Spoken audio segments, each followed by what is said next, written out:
My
son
from Nigeria, number three,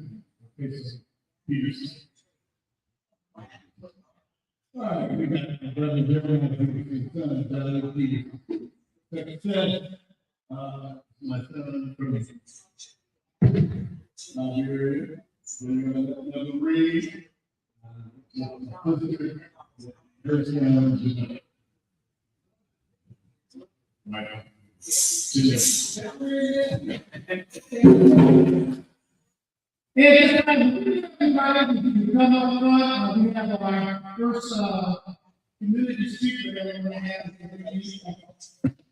Like, everybody put up here for our speaker. I really appreciate it. Really, I really would.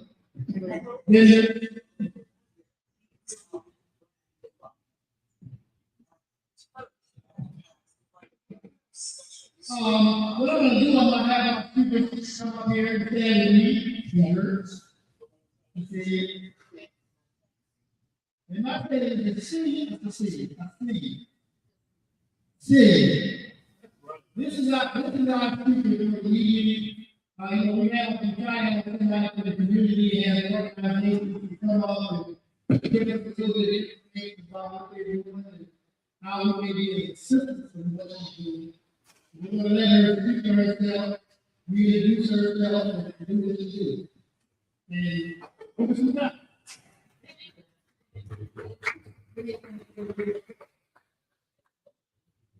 No. So, thank you so much.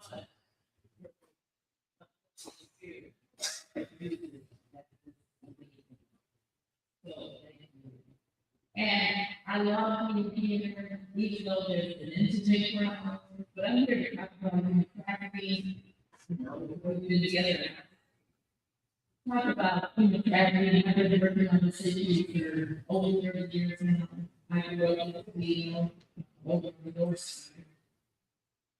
I had some friends that were trafficked when I was in teenager. I didn't know what was happening until I got into my mid-20s, and it was bad. That's what was happening.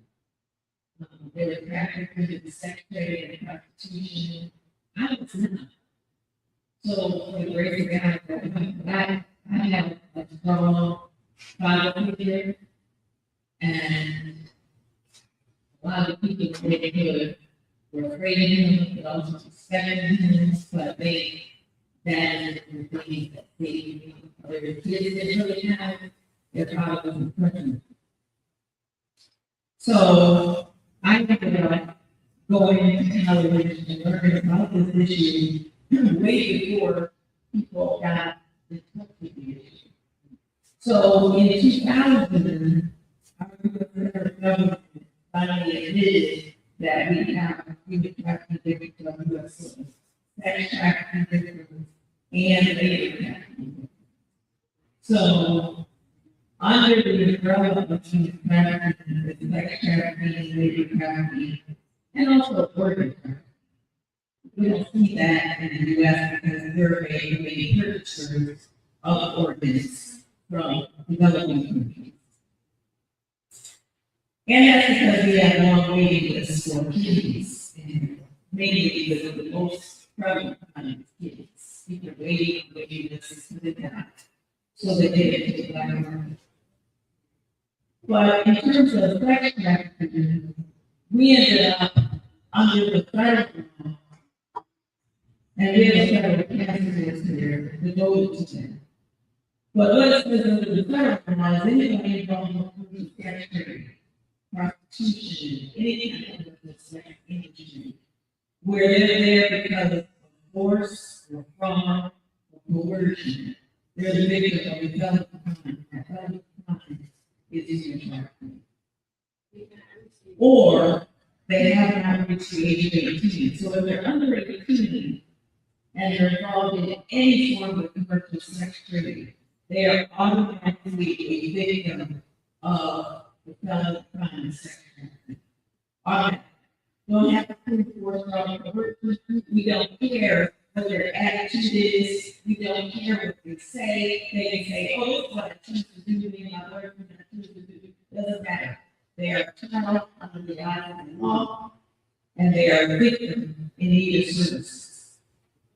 In Ohio, we're going to pass the law in 2012 to say that these are child victims. These are not individual victims. They should not be in the court. They should be in child protection. And so, if you can imagine 2012, that's not. I mean, so in 2011, that if a child was forced to engage in sexual services and someone handed somebody money, that was, it wasn't until 2014 that we passed the law to say it doesn't matter. That is a felony crime when you are having sex with a child. So it's been a long road. We have still a lot of stigma, and we have a lot of people saying, you know, that anybody can be trapped. But I'm here to tell you, I'm at the University and I have a human trafficking research institute. And I can tell you that when you say anybody can be trapped, you are practicing institutionalized privilege. Because when you say that to people that are powerful and influential, they'll work with their communities to protect them first. And away from communities that need it most, which is Black and brown communities, which is communities with kids with disabilities, with the communities for LGBTQ kids there, those kids in poverty, those are the kids most at risk.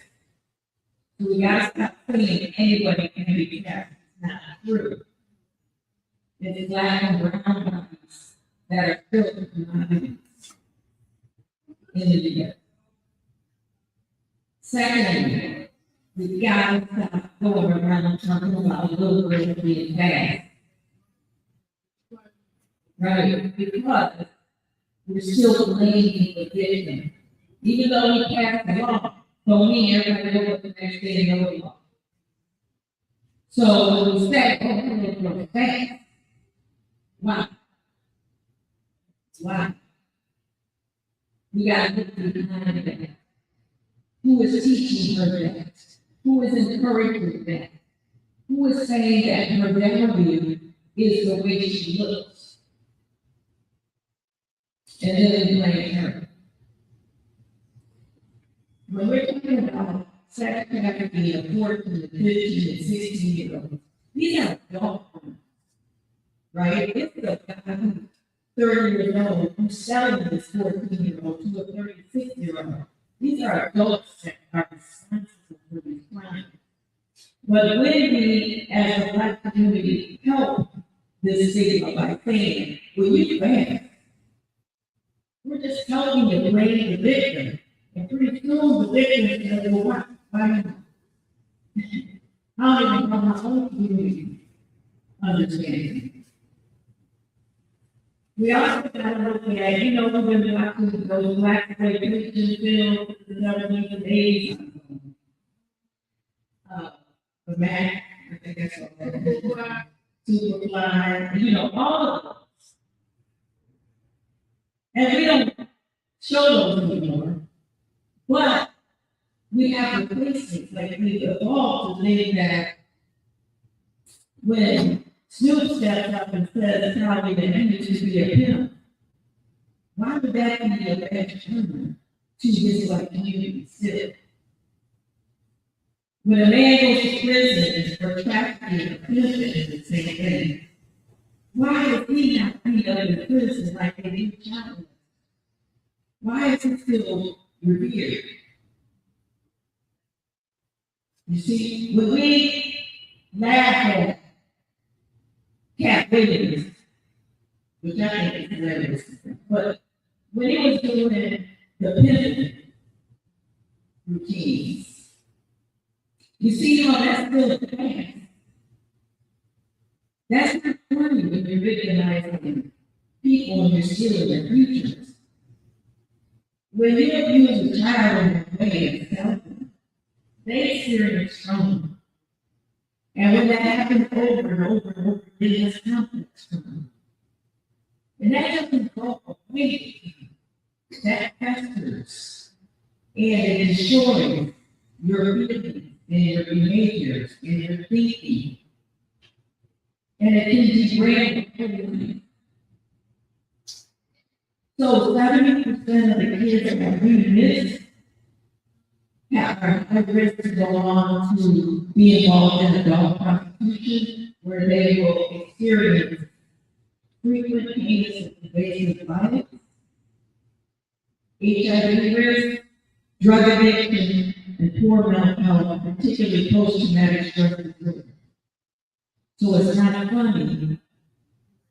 We need to protect young people.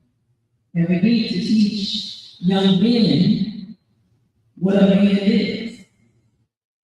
Now, I'm not here to teach, young men what a man is, because I can tell you this, that a man is about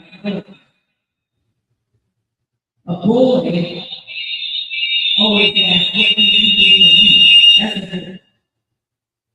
How many people got boys children? Right, what do they do? You got some food for me? You got some clothes for me? Like for me to stay? You got a cell phone plan for me? Some of those boys from 25 to 35 to 45, they still walking around talking about, you got a toothbrush for me? You got to pay your cell phone bill for me? That's a boy. Right. A man is, what can I do for you? Can I rub your feet? Can I make you feel comfortable? Can I cook you something? Can I go get you something? That's the thing. It's simple. We have to teach young men how to be men. Men are respectful. Women love men. Boys stress women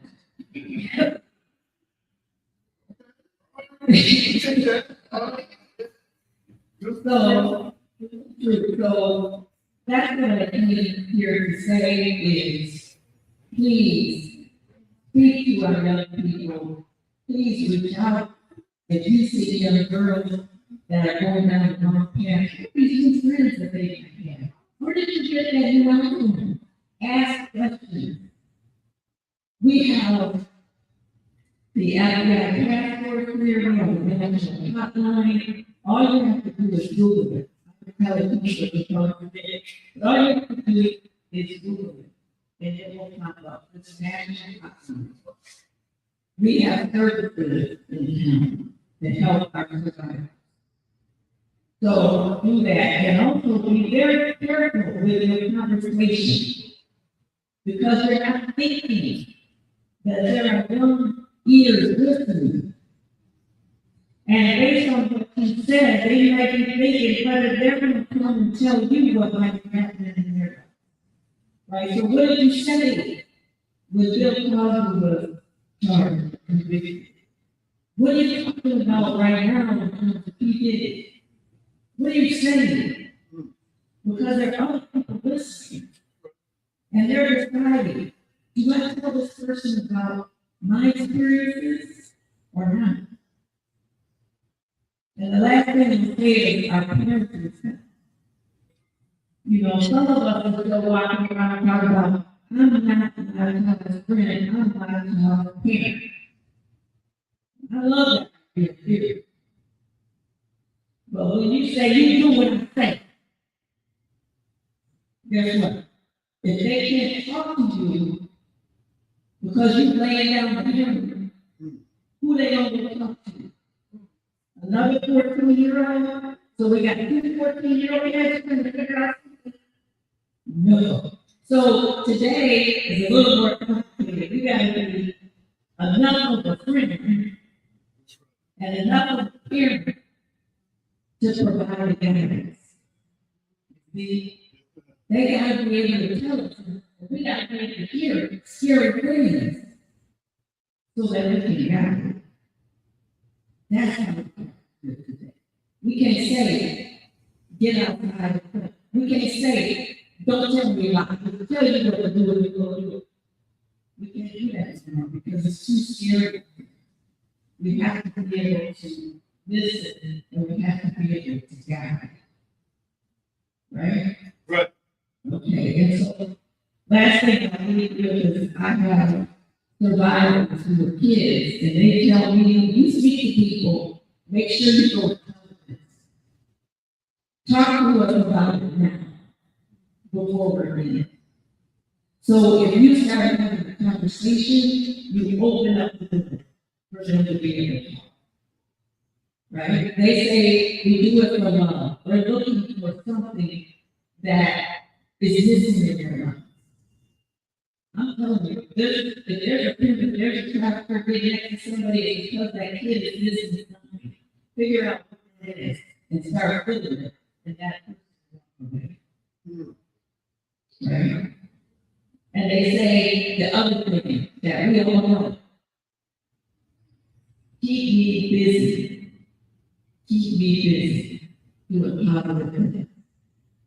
This is what we all do when we have teenagers. As we all know, we all listen. We keep our teenagers busy. We sign them up for all kinds of things, you know, they do that. We sign up for double baskets and say it. We sign them up for computers. All these things, not because they're good, and not because they're going to be scholarships, but because they're teenagers. And they can help. We gotta make sure that none of themselves are tired. So if we go to bed, we're pretty sure they get to bed. So we invest in them. Right? Paying now or paying later. We're investing in them. So that's all I'm going to say. We don't have one time to spare. We got to protect them at home. Yes, ma'am.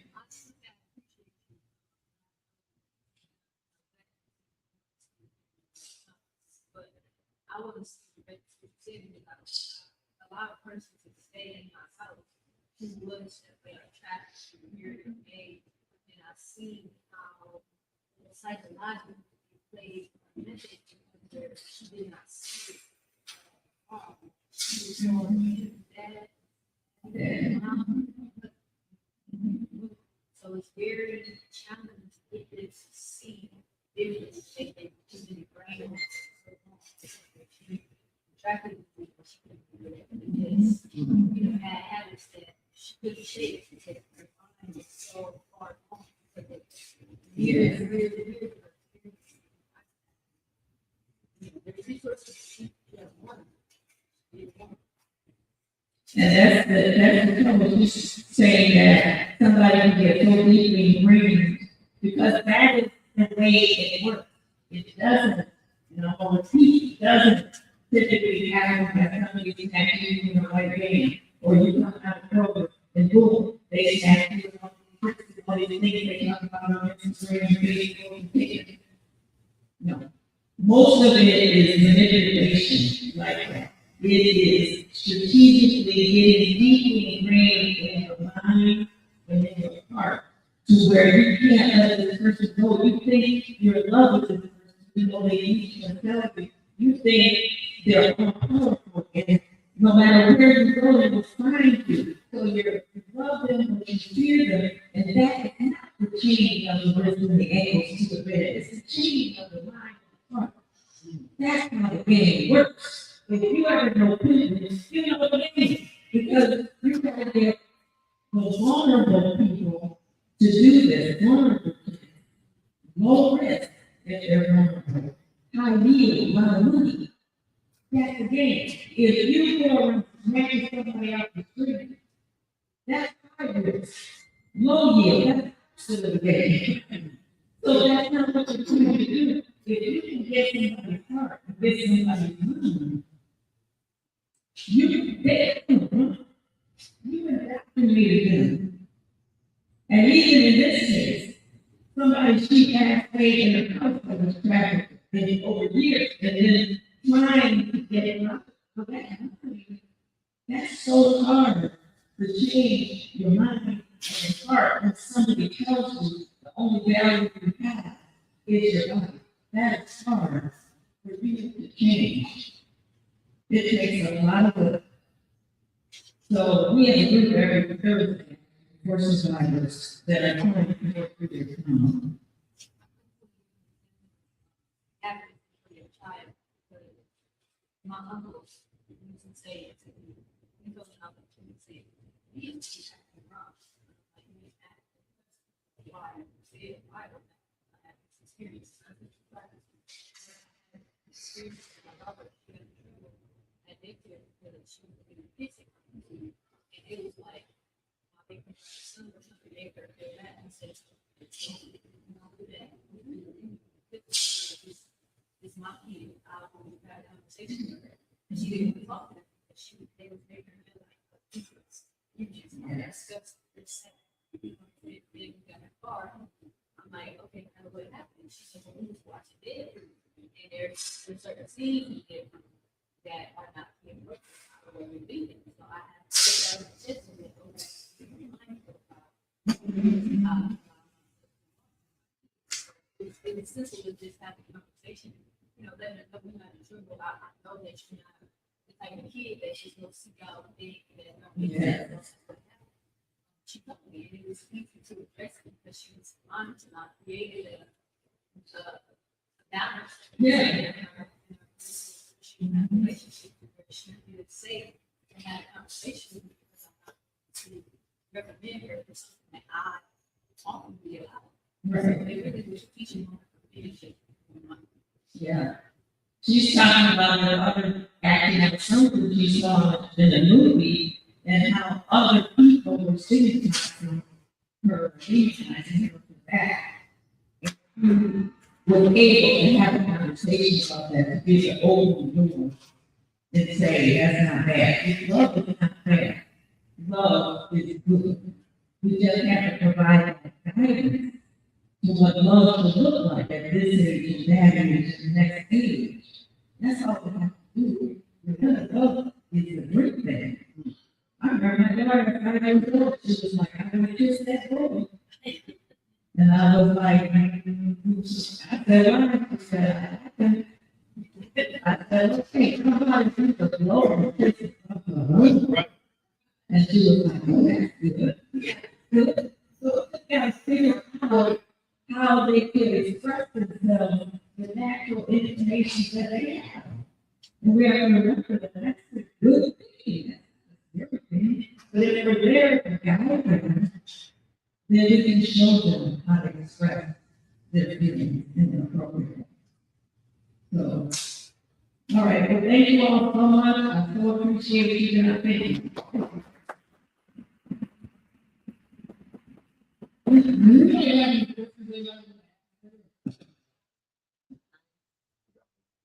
What kind of stuff should we be looking out? Oh, yeah. You said there's a hotline or something that we can just Google. Yeah, if you're looking at things you should be looking out for, you should be looking out, the main thing you should be looking out for is that feeling inside you that says, I don't like it. Because there's a whole business. I mean, like I said, somebody has a new cell phone, and you know that family, that's a lot of them. How you get this new cell phone? How you get this new ring on your wrist?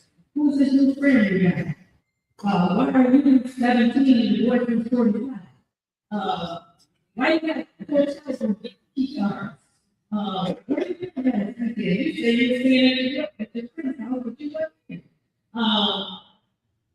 All of those things that make you inside of, I don't like this. It feels, I don't know what the word is, I don't like you, I don't like it. Yeah, pretty much like that is really what we're looking for. And then the number is the National Humanitarian Hotline. It's 888-3737-888. And that you just call any information. You don't have to remain, you have to just what they're wearing, where you last home, why you got that feeling, and you never. Because like I said, we have a task force, so they might be putting many puzzles together. You could be putting in a piece of the puzzle. I remember somebody called because they worked in the factory in the window, pointing to a hotel. They kept seeing people going in. And they go.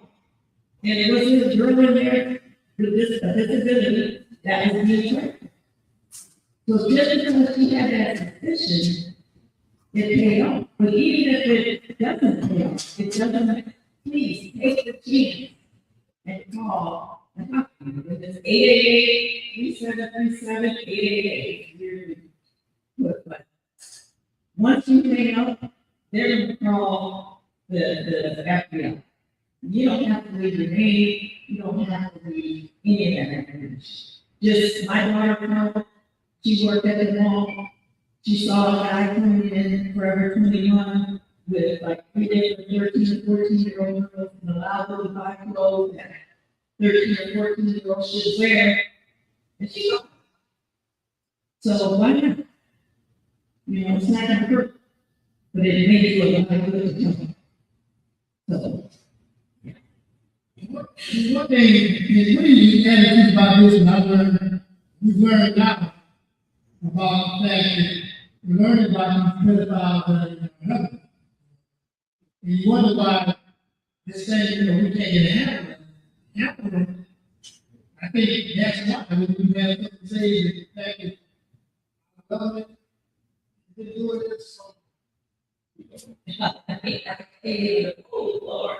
Because there's a country are still confused over whether we should protect children or whether we should protect our men. We're still confused on that.